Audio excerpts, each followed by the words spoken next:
There's been a lot of curiosity surrounding this Wack 100 and Big U beef. A lot of people wondering, where did their beef start from? Why are they currently engaged in the most drama-filled beef in recent LA history? I didn't even know they was beefing until like 3 videos ago. But shout out to Flacco again for giving us all the info.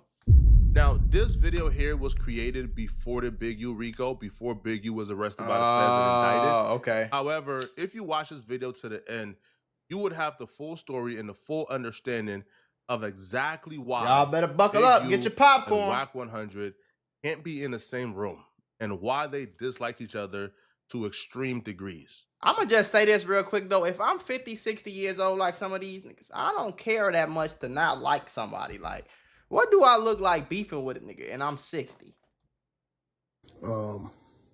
People, street people, kids, listen. It's a new element out here. You know what I'm saying? No, I don't. It's called the gang cop. Big U is the leader. Like you said, yes, about the other dude. Before I even knew Wack 100, I let him do what he gonna do, bro. Allah got to deal with that. He got to deal with Allah, because I'm not gonna disrespect him and nobody else to get no likes. You know what I'm saying? But if they want to disrespect me, that's cool. Because if I see you, I'm gonna demo on you. I'm gonna take the case. But things weren't always like this. There was a time, I'm gonna take the case. It's crazy. Believe it or not, where Wack 100 and Big U were best friends. I respected him. Oh, for real? Okay.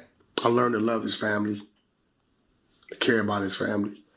You know, we both been in each other's homes. Our kids know each other. Right. You know, and I looked at his son like a nephew. Right. You know, no matter what it was, you know, we was there. You know, any situation that had something to do with me, whether I knew about it beforehand or not, he was also there for me. So where did things go wrong? How did these two go from being best friends to sworn enemies? I guess you're about to tell us, Flacco. You clicked on this video because that's when this journey starts. Wack 100 and Big U got introduced to each other through Death Row. Okay. See, Wack 100... You know, I said they both act like Suge Knight, folks. Joined Death Row through Reggie Wright. Reggie and Wack had a relationship, and Reggie vouched for Wack to Suge. And that's how Wack 100 got his intro into Death Row. Right.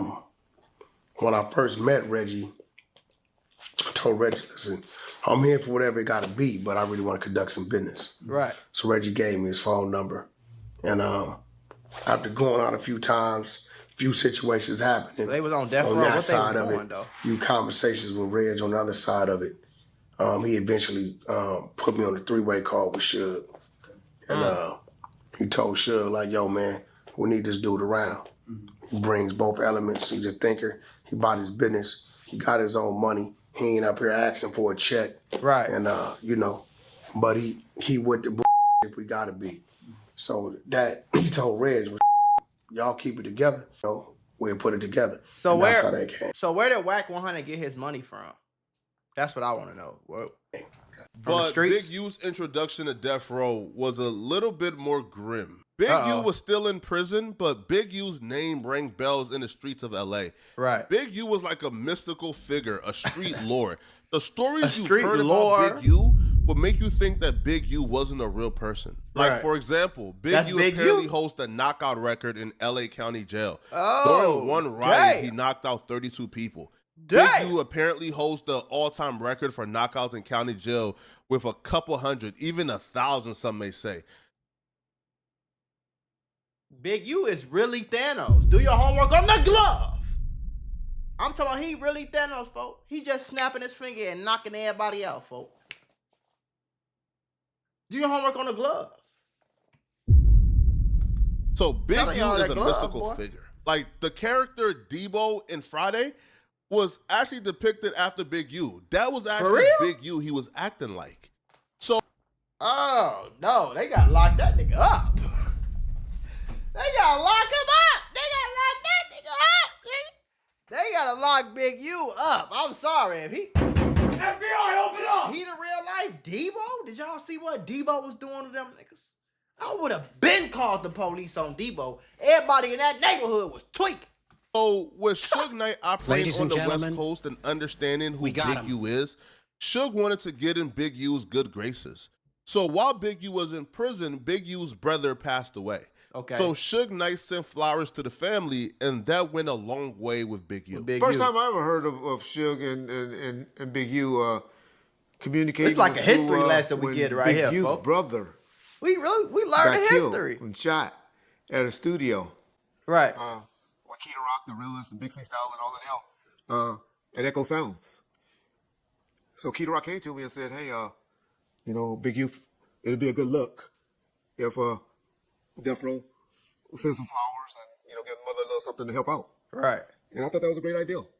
And I brought that to Suge and okay. And told Suge that, hey, this guy Big U, his brother was there, even though it wasn't a Death Row function, those niggas was doing that on their own. Corrupt and the Realist had some dudes from Dallas come in town, and they were up there selling beats and raps and all trying to make some money, and some dudes came through and laid their ass out or got shot. Right. And I think we gonna send a little check to help out and send some flowers. And she was like, yeah, it's cool. Yeah, do that. Gave me the blessings to do that. Big U really appreciated Suge sending a check and flowers and looking out. Even though they didn't have a relationship and didn't know each other. They weren't even cool, yeah. So when Big U got out of prison, Big U and Suge actually formed a really tight bond. Okay, there. So that's Suge and Big U? Oh, that's crazy. We don't have no parties where I come from, in my area. But like most good things in Suge Knight's life, the harmonious times came to an end. Right. And Big U and Suge Knight found themselves at odds over an unknown conflict. Hold on, y'all, because y'all know I love putting y'all on to that easy money. CashKick.com is a free to use cash rewards marketplace that helps you save and grow your money. This is some of the simplest and easiest ways to make money right now.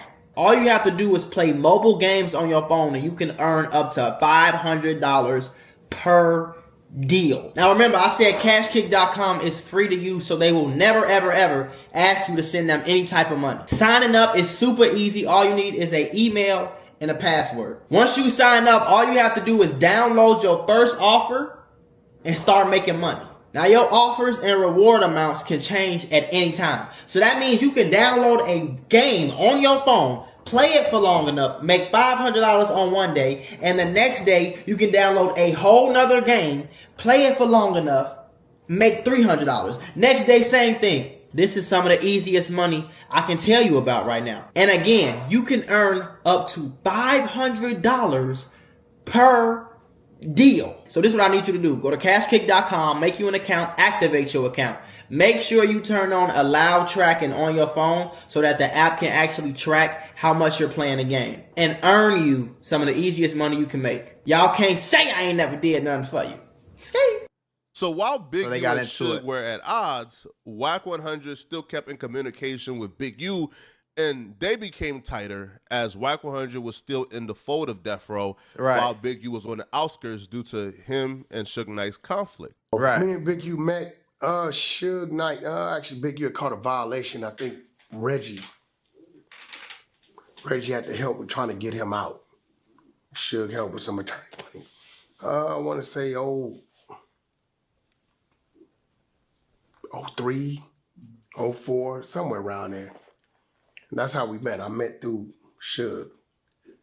And Suge over the years, he's on and off with anybody. Right. Me and Big U kind of like continued our relationship. In 2017, 6ix9ine was the hottest rapper in the world. He was scorching hot. Oh, man, I remember that. The dude had rainbow hair, but in every video, he had 100 killers. Yeah. So he demanded attention. But here's the thing. 6ix9ine was repping a blood set.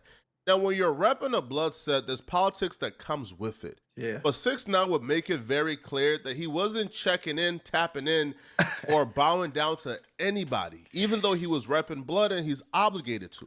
Yo, I'm gonna say this right now before the media starts covering their own story. There's gangsters all over this world. East Coast, West Coast. The crazy fact that he was faking and pretending that entire time is so crazy to me, bro, because I remember telling my homies, like, I ain't gonna lie, sis, like 6ix9ine got some type of Spider-Man, like the spider done bit him or something, like, can't nobody touch him, like, he doing all this, all that, and ain't nothing happening to this man. He talking the most, like, we had never seen nothing like 6ix9ine before 6ix9ine. He was the ultimate troll, like, He was the ultimate, like, he was the true definition of a troll. His hair, everything. And he was trolling everybody, and nobody knew he was trolling them. Down south, to up north, 100-something million.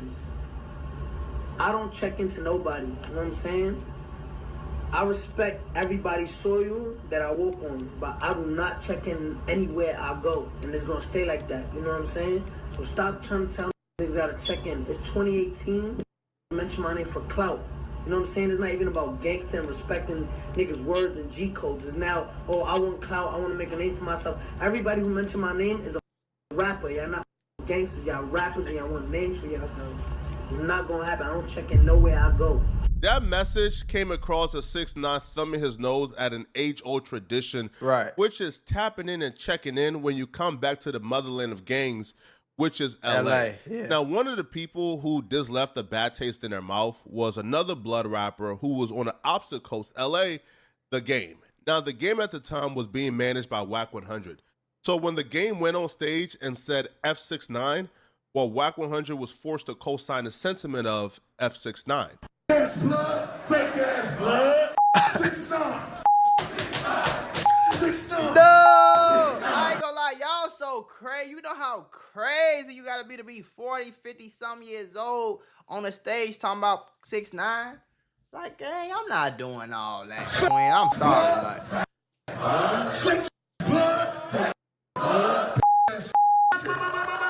The Game is signed to Wack 100. So Wack 100 was forced I know that. to back up and co-sign the Game sentiments and ride with the Game no matter what. Right. So this started a full-on war between the Game, Wack 100, and their crew versus 6ix9ine's manager, Shotty, 6ix9ine, and their crew. I remember that. And this beef will play out on social media.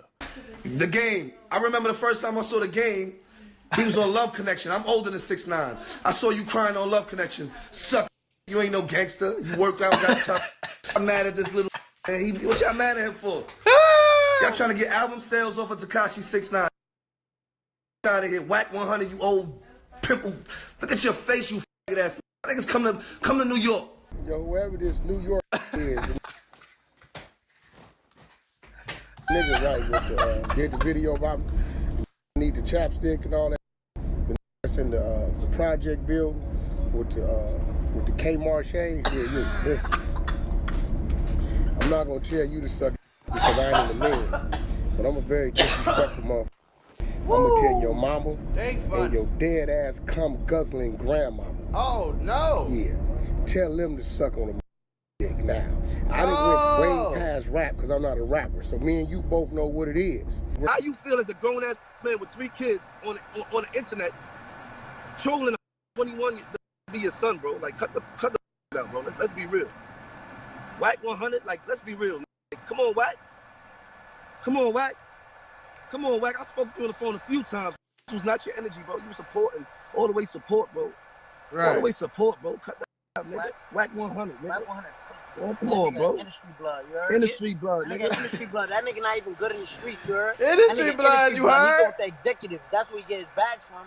Now, you're probably watching this and wondering, what does this have to do with Wack and Big U? Bro, I'm getting into it. Let me cook. No, go ahead, cook. So Shotty will respond back to Wack 100 and tell Wack 100 that him or any of his associates are banned from New York.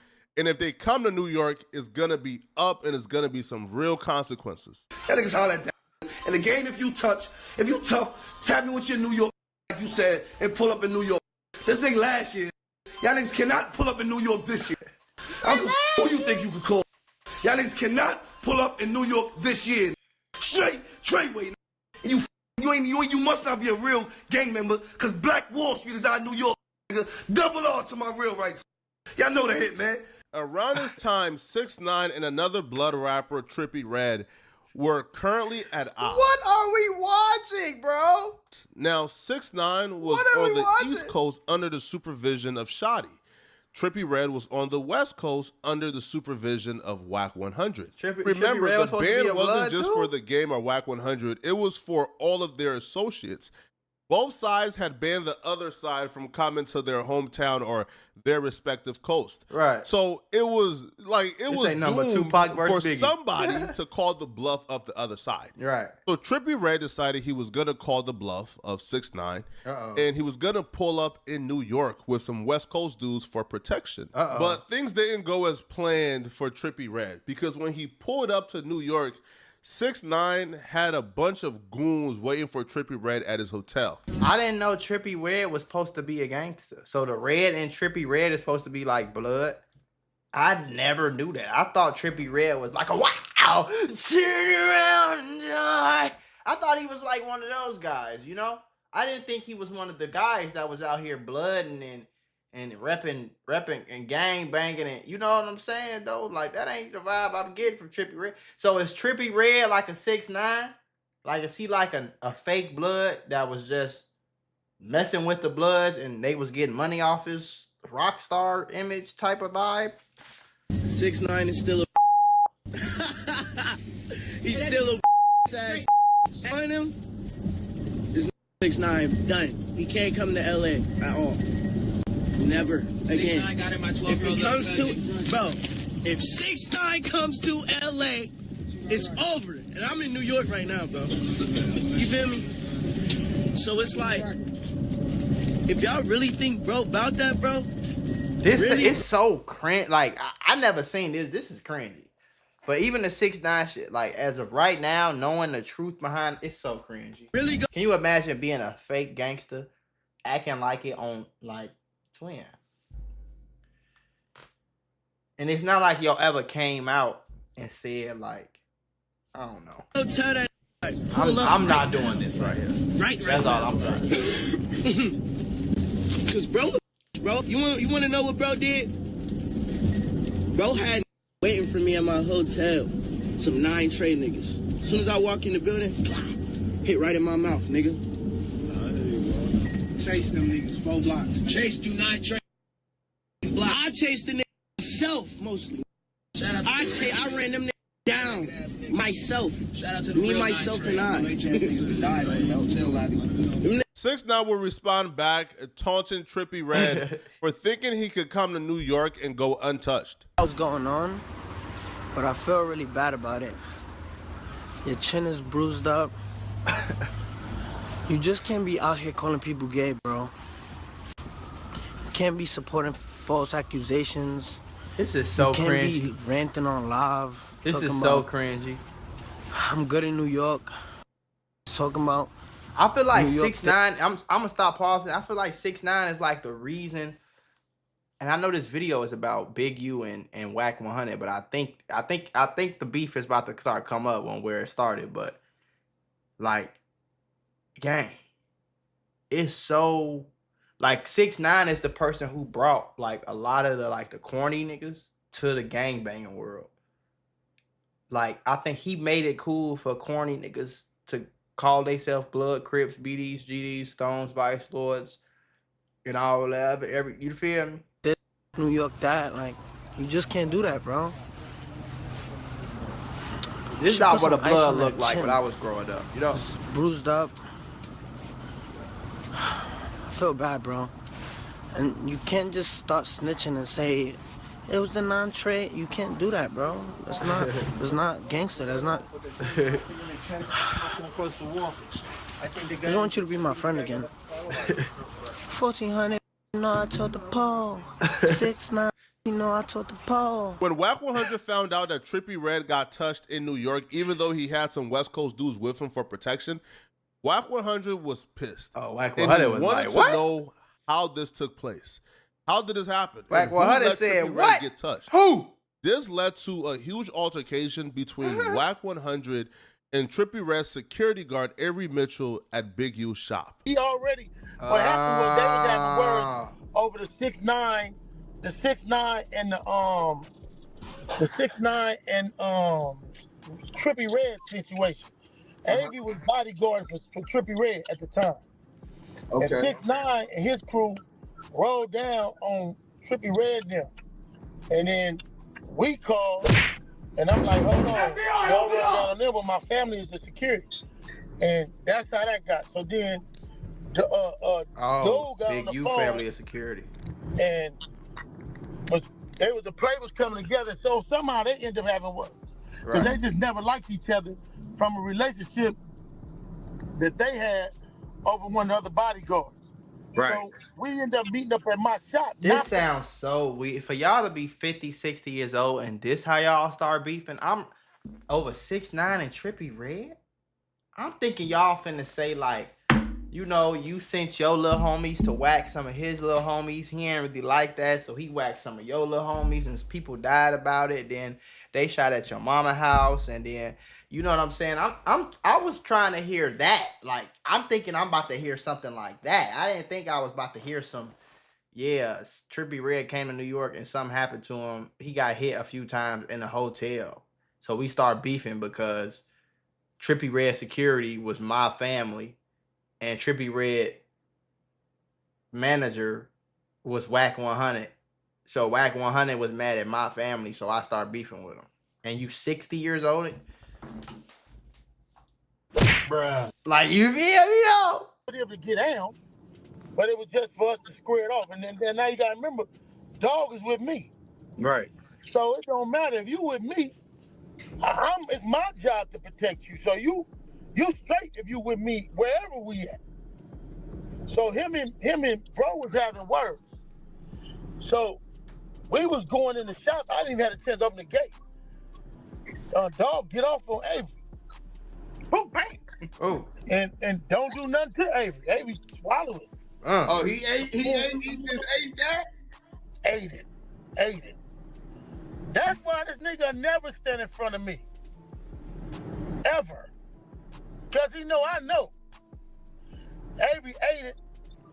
I can be telling Avery, you want it? Avery like, nah, we good. I'm gonna let that go. So Avery is playing him. Avery just waiting like, woo, you know, Avery talking like, man, nah, we good. We gonna let it go. Then Avery easy him. When Avery easy him, Avery get off on him. Bow. You talking about with Wack? He grabbed the thing.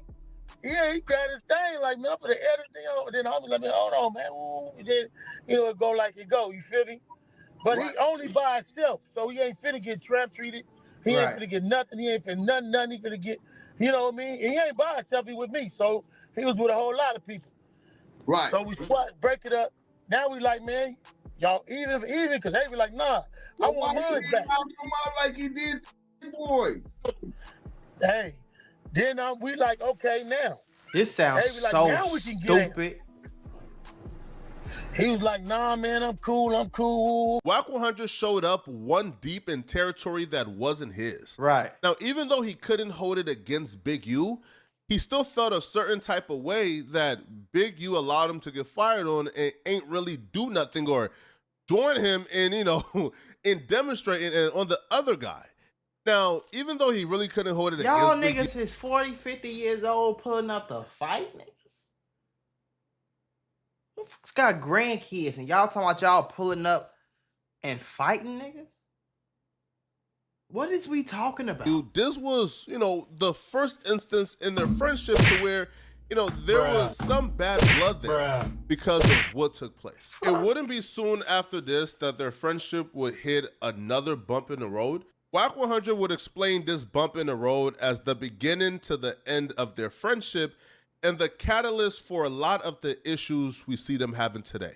I ain't never seen so pressed to have an issue with it about some business that he conducted for himself that had nothing to do with it. Truth be told, all this started behind the studio that I built. See, I ain't never even told the story, but I got all the text messages. Thought you said it was about I got all the text messages. That was to put the icing on the cake. I let the studio go because I didn't want to let you use the studio we built. Yo, Wack, I got this open space, but it could take 8 rooms or 6 rooms. All right, what you want with me? Well, I ain't got the money to finish the construction. All right, so what you saying? Well, Wack, I give you a room, and it just be your room if you just give me like 100, 150 to help me finish the studio. I'm finna give you 150 give me for that one room? Ain't nobody use that room, right? Yeah, all right, I'm gonna get a room to game. Here go to 150. This how I want games room. Knock this wall out, make it a little better. If you gotta combine two, that's on you. This what it is. I'm gonna give you the money up front. There you go, right? There you go to play. When the time we get the room, for 12 months, I ain't paying for no studio time. After 12 months, I give you your rate. Cool? Okay. Cool. All right, great. He take my 150, build the studio out. Game is over there working while he building the studio out. I get a phone call. Hey, man, what up? Call and ask you a question. What's that? Could Big U use your studio? Why would you call and ask me something like that, bro? Why would you even put my name in a conversation like that? No. If you got 7, 8 other rooms, tell them which one of your rooms you got available. And simply tell them that room ain't available. Don't nobody go in that room anyway. We got our own locks on it. Next thing I know, man, bro, it's a problem with me using the studio? Yeah, bro, because it ain't your room. It ain't my room. And it shouldn't even put my name in the conversation with you about a room. He got 7 other rooms over there. Everything in that room belongs to that man. He's going through the smoking and drinking and spilling. Man, you act like, man, listen, bro, I'm not acting like I'm not having no conversation with you. That's his room. We paid for it. I'm not finna have this conversation. Wack 100 would describe this as the moment that permanently changed their friendship. Right. Because that's when they sort of stopped looking at each other as best friends or weird and mad really over close homies, weird. and they sort of distanced themselves from each other over this particular conflict over the studio. Now, Wack would claim that shortly after this particular incident, that Big U and Suge Knight will go to E1 and try to steal Wack 100 contracts from behind his back. I took personal note. So when the shit happened with my label, it was just like the last. Now it's getting a little spicy. You feel me? But in this situation, I'm on Wack's side, gang. Like, how you going? You called me and asked me for $150,000. I gave you $150,000 to let you build the what you call it. I didn't even say that I wanted my money back. I didn't even say I wanted interest, nigga. I just said, let my artist have this one studio by himself. Can't nobody else use it. I'm in there for free for a year. After the year is over with, I'll pay you your rate. You know, the game probably spent a long time in there, a lot of nights, a lot of hours. Usually studios be $100, few $100 an hour. So I'm sure in $100,000, $150,000 in a year, he probably would have spent more than that in studio time. So he like, okay, since I paid for it after the year, get my money back in studio time. We straight. Okay, cool. Now you asking me, can somebody use my room? And I'm like, no. And you mad that I said no about my room that I paid for? Then you got to the point where you got quote unquote into it with me and tried to go steal my paperwork from a company and do all this weird slimy shit. Big U is, hey gang, Big U is, I don't know. Big U crazy, folks. That's strong. What do you mean your label? Yeah, he went to my label. Back when Allen Grumblack was there. What label is this? E1. Oh. Suge Knight on the phone. And Suge Knight tells him, when Wack contracts expire, don't re-up with him. Give him the Big U. This the only dude Wack is scared of in L.A. Right? Suge told Alan Grunwald that. We're on Big U's phone. Big U's there, right? Oh, this is a motherfucker I done looked out for, helped his son beat cases, defended his son in knife fights, gun fights. You talking about Big U? Yeah, I done helped him with his mortgage. I done helped him hustle. I didn't introduce him, gave him plugs, all this. Right. So I'm scratching my head like, so, you know, they tell him, we done made millions of dollars with this man. Not only is he a businessman, he's our friend. I got to ask you to leave my office. Right. They didn't want to tell me at first. And they told me. So in my head, I give Big U the benefit of the doubt. Maybe Suge sent him in there. He didn't know what Suge was going to say. I'm going to give it a week. And maybe Big U will call and be like, yo, I went up in there to take this meeting, and this crazy motherfucker started saying this. That ain't what came out of my mouth. That what came out of his. After a week, and there was another homie on the phone that you've talked to before, right? And I called him, bro, you really wasn't my label like that? Oh, okay, yeah. And he copped to it, right? So that's what I'm saying. Like, I don't want to hear that shit. Big U will respond back to Wack 100 allegations of betrayal by saying that it's just not true. He would deny ever going to E1 with Suge Knight to steal contracts from Wack 100. He would even say that's not even possible to do.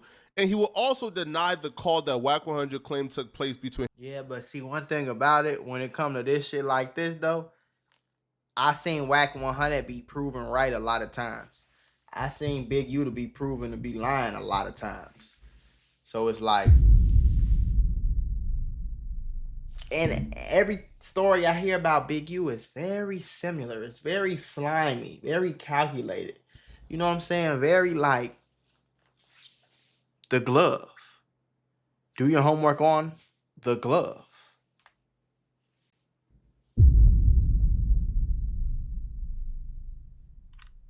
You feel me though? He's Thanos. This is what Thanos does. Very calculated. You know what I'm saying? Very purposeful. You feel me though? Him and Wack 100 to where Big U would confess to it. Big U would say those are all lies, and Wack 100 just made it out the blue. One, I have never been to Alan Grumblatch's office about a deal. I just heard about this one too. That was how he lied right there. I just heard about this one too. He had to throw it out there because he like, hey, it kind of sound like I know what he talking about. So let me. Wack 100 company. Maybe I'm tweaking. Because you can't do that. If you know the music business, and I'm pretty sure you do, in the podcast business, nobody can go get nobody's contract. That's the most ridiculous shit I ever heard. And two, since I ain't never done it. Three, boy can't come tell me to bow down to nothing. If I went to go get something, me and Suge, do the math. So me and Suge is scared of Wack? I don't know. But secondly, why would who on his roster would I be trying to go get? At what time did this supposed to happen? This would have didn't happen before he had Blueface.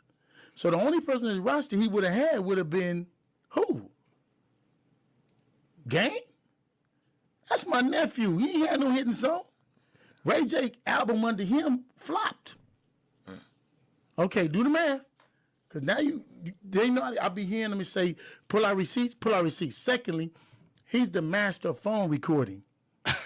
Why he ain't got me recorded apologizing to him or saying, why he ain't got a text message from me and him talking about this? So this is a real thing they do in LA, record record conversations? That's insane to me, bro.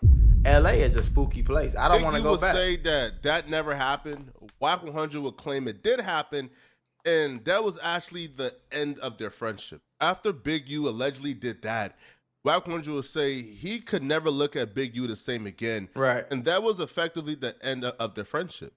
However, it never made it to the public. Nobody knew that Big U and Wack 100 was feuding.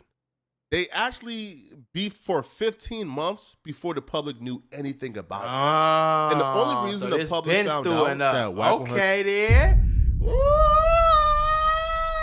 So this Big U up. Beefing was, well, because of Hassan Campbell. The Hassan and Wack 100 saga began when Wack 100, Hassan Campbell, 6ix9ine, and DJ Academics did a joint podcast. Now, during this podcast, Wack 100 asked Hassan Campbell about something really sensitive. Now, we got to ask this question because I'll be a bitch-ass nigga if I did. Let's go. This question always arises with you. You done did time.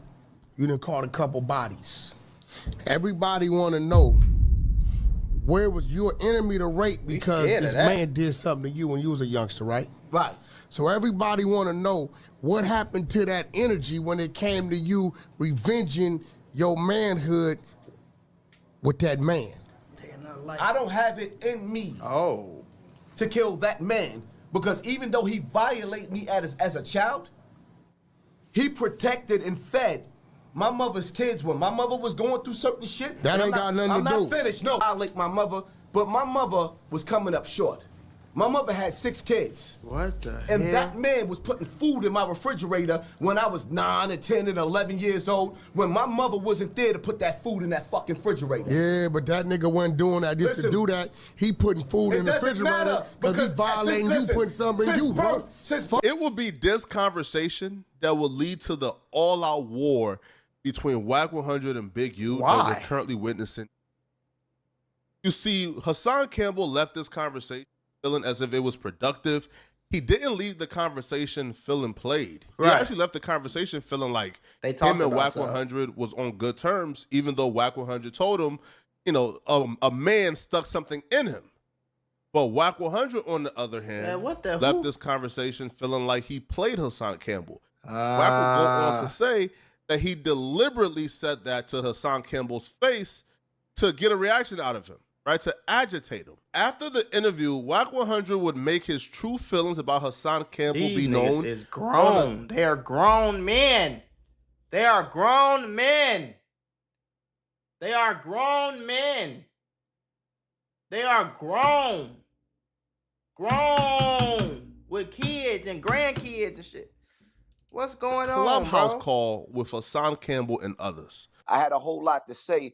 My only problem is that it was too many voices at a table. You know what I mean? So sometimes you lose your point or you get overtalked. But if you listen to my PowerPoints and my conversation, I didn't come there to sit down and make games. Tekashi 6ix9ine, when I said to Tekashi 6ix9ine that he is actually a king right now, I meant that. That man has more than 25 million of the youth that's listening to him. He got a large percentage, and I want niggas to listen real careful. He's not a king, he influence, bro. Nah, that don't even make sense, my nigga. All right, but you're not letting me finish saying what I have to say. Hey, bro, Haas, first of all, I'm going to be real, Don't bro. say nigga, say 6ix9ine. Now, hold on, bro. You I'm going to be real. First of all, let's be real. You was the smallest nigga in that room. We talking about, nigga, you trying to get your bag and get your platform. So, nah, nigga, you ain't finna sit on the side of me and talk all this Martin Luther King shit like that's what's real, bro. Fuck all that. When you called him a king, I called you on that shit. Hey, it ain't his fucking job. Oh, no, it's too much cussing for that. We gotta skip that. Game and play going on. That's it. And that's all. Now, it's unclear if Wack 100 already had pre-existing feelings towards Hassan Campbell, but Wack 100 would be really upset and angry that Hassan Campbell was trying to preach positivity, was trying to enlighten, was trying to exist on a higher plane, speak consciousness into the room. Wack 100 would say that it's an entertainment podcast, and Hassan Campbell trying to teach 6ix9ine and his homies are trying to give them positive game. It wasn't a place for it. Now, this will lead to Hassan Campbell questioning Wack 100's motives and saying, wow, did Wack 100 have this energy in person? Wack 100 would take offense to this, and Wack 100 will go over the top and take it there with Hassan Campbell. Why are you so much madder now over the internet than when we was face to face?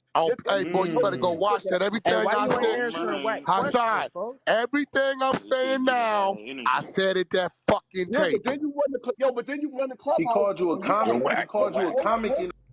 I can't watch that. It's too much cursing. My boy, skate. Feeling played. Fucking nice. Hassan Campbell left the podcast not feeling played. Right. But he left that Clubhouse conversation feeling played and disrespected. Right. And he wanted revenge on Wack 100 for saying that to him. Uh-oh. Because these two dudes lives on opposite coasts. Right. New York They're never and LA. going to meet each other and fight and tussle. Right. So they have to play the internet game. Yeah. So Hassan Campbell decided that he was going to release some recorded audio from a phone conversation between himself and Wack 100. Uh-oh. Where Wack 100 would divulge to Hassan Campbell that he's seen a sex tape with Nipsey Hussle, a girl, and another man. And he would also tell Hassan Campbell that Big U is the biggest snake out here. Everybody saying the same things, bro. Everybody is saying the same thing about that Thanos nigga. Do your homework on the glove.